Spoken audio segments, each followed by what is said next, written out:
Bismillahirrahmanirrahim. Assalamualaikum warahmatullahi wabarakatuh.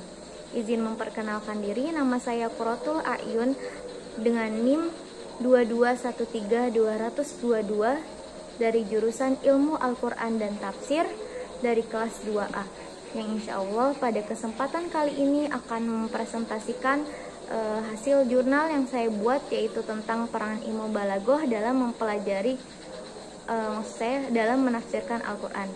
Peran ilmu balaghah dalam penafsiran Al-Quran. Langsung saja, yang pertama yang harus kita ketahui yaitu tentang pengertian balaghah. Balaghah secara bahasa adalah al-wusulu wal intiha, yaitu artinya sampai.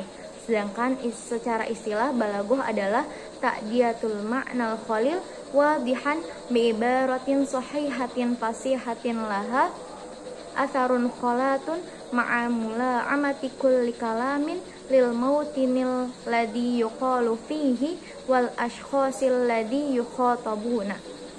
Yang artinya mengungkapkan ungkapan yang berasal dari hati dengan bahasa benar, jelas, fasih, dan sesuai dengan situasi dan kondisi lawan bicara. Jadi intinya ilmu balaghah adalah ilmu yang mempelajari tentang bagaimana mengolah kata, susunan kata dalam bahasa Arab yang indah namun tetap menjaga kejelasan makna dan juga memperhatikan situasi dan kondisi. Sedikit tentang sejarah ilmu balaghah. Ilmu balaghah muncul sebelum Al-Quran diturunkan, yang dapat kita lihat dari masyarakat Arab jahiliyah yang dikenal sebagai ahli sastra yang berkompeten. Mereka bisa mengubah lirik atau ungkapan-ungkapan kata menjadi syair-syair yang indah. Perkembangan sastra Arab di zaman jahiliyah ditandai dengan adanya sejumlah karya seperti prosa dan puisi. Perkembangan kemajuan ilmu sastra atau ilmu balaghah ditandai dengan munculnya tokoh-tokoh yang berpengaruh dan karya-karya besar dan terkenal mereka pada abad ketiga. Tokoh-tokoh tersebut seperti yang pertama ada Abu Ubaidah, ada juga Ibnu Hasan, ada juga Al-Rumania. Akan tetapi balaghah secara pasca turunnya Al-Quran. Al-Quran menjadi salah satu bahan kajian dalam ilmu balaghah. Lantas pertanyaannya, apa itu peran balaghah dalam penafsiran Al-Quran? Belakangan ini banyak kita temukan di zaman ini oknum-oknum yang tidak bertanggung jawab, yang mereka belajar ilmu agamanya secara praktis, dan mereka berani menafsirkan Al-Quran dengan pendapatnya sendiri tanpa memperhatikan ada satu paham ilmu yang mempelajari tentang kebahasaan dalam Al-Quran, yaitu ilmu balaghah ini. Yang dimana kalau di pondok-pondok itu ilmu balaghah dipelajari santri tingkat tinggi yang sudah mahir, sudah ahli dalam ilmu nahwu dan sorofnya. Jadi dengan kata lain, ilmu nahwu dan sorof saja tidak cukup untuk bisa menafsirkan ayat Al-Quran. Untuk itu perlu peninjauan khusus dari berbagai disiplin ilmu untuk hal ini. Salah satunya adalah dengan mempelajari ilmu balaghah. Lantas, apa dampaknya bila kita tidak mempelajari salah satu dari disiplin ilmu ini? Apa itu? Yang pastinya menerjemahkan Al-Quran atau bahkan menafsirkan Al-Qurannya dengan salah kaprah. Bahkan bisa jadi akan membuahkan tafsiran-tafsiran yang salah, seperti berpendapat bahwa Rasul pernah sesat, keluarga Nabi kafir, atau bisa jadi juga akan menafsirkan ayat-ayat Al-Quran dengan asas kepentingan kelompok tertentu. Maka kesalahan-kesalahan ini dapat diminimalisir jika orang yang ingin menafsirkan Al-Quran itu menguasai ilmu balaghah. Dia harus menguasai ilmu balaghah. Gambarannya, saya akan memberikan gambaran tentang garis besar tentang ilmu balaghah. Jadi ilmu balaghah itu mempunyai 3 subdisiplin ilmu.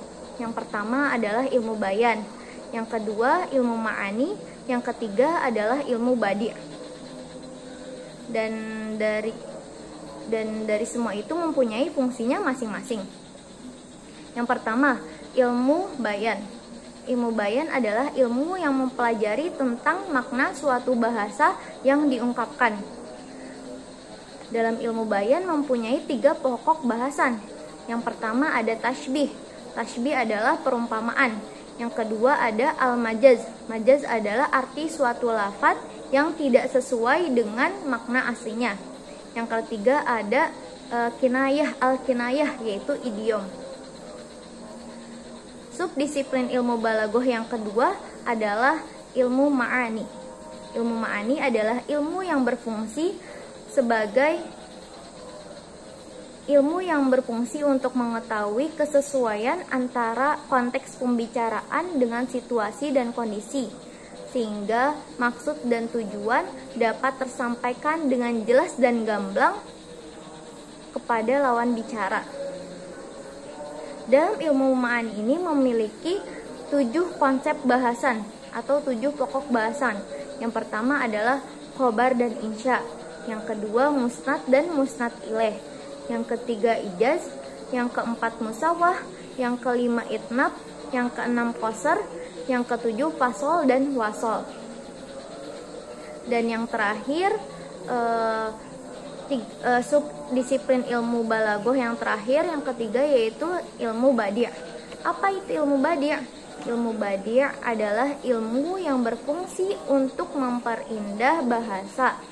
Ilmu badi' ini hanya ada 2 tema pembahasan, yaitu yang pertama muhassinatul lafdiyah. Apa itu muhassinatul lafdiyah? Muhassinatul lafdiyah adalah cara memperindah kata dari segi pelafalan. Sedangkan yang kedua itu ada muhassinatul ma'nawiyah, yaitu cara memperindah kata dari segi makna atau ungkapannya. Maka dari sini pentingnya ilmu balaghah dalam menafsirkan Al-Quran. Untuk itu tidak boleh menafsirkan Al-Quran tanpa ilmu. Sembarangan menafsirkan Al-Quran dengan pendapatnya sendiri. Santri-santri yang sudah belajar di pondok bertahun-tahun juga, mereka takut menafsirkan Al-Quran dengan pendapatnya sendiri, karena mereka tahu Rasulullah SAW memberi ancaman kepada orang-orang yang menafsirkan Al-Quran dengan pendapatnya sendiri. Rasulullah SAW bersabda, man qala fil Qur'ani bi ra'yihi falyatawbawa maq'adahu minan nari. Wa man qala, dan barang siapa mengatakan fil Qur'ani, tentang Al-Qur'an, bi ra'yihi, dengan pendapatnya sendiri atau dengan logikanya semata, falyatawbawa maq'adahu minan nari, maka silahkan ia mengambil tempat duduknya di neraka. Kemudian Ibnu Katsir juga menyampaikan dalam muqaddimah tafsiran jilid 1 halaman 11 bahwa menafsirkan Al-Quran dengan logika semata hukumnya adalah haram. Untuk itu, ilmu balaghah merupakan perangkat untuk memfahamkan kepada seseorang tentang keijazan Al-Quran, kemuliaan, keindahan bahasa Al-Quran. Dalam hal ini, penting ilmu balaghah menjadi penghantar bagi kita belajar untuk memahami kandungan dalam Al-Quran. Karena Al-Quran diturunkan sebagai pedoman bagi umat manusia. Untuk itu, kita juga berkewajiban untuk memahami Al-Quran dengan pemahaman yang benar, bukan dengan asal-asalan menafsirkan Al-Quran dengan pendapat sendiri. Karena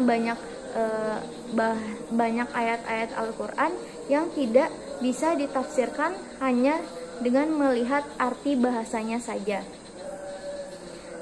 Kurang lebihnya sekian dari saya. Wal afu minkum, wabillahi taufiq wal hidayah, waridho wal inayah. Wassalamualaikum warahmatullahi wabarakatuh.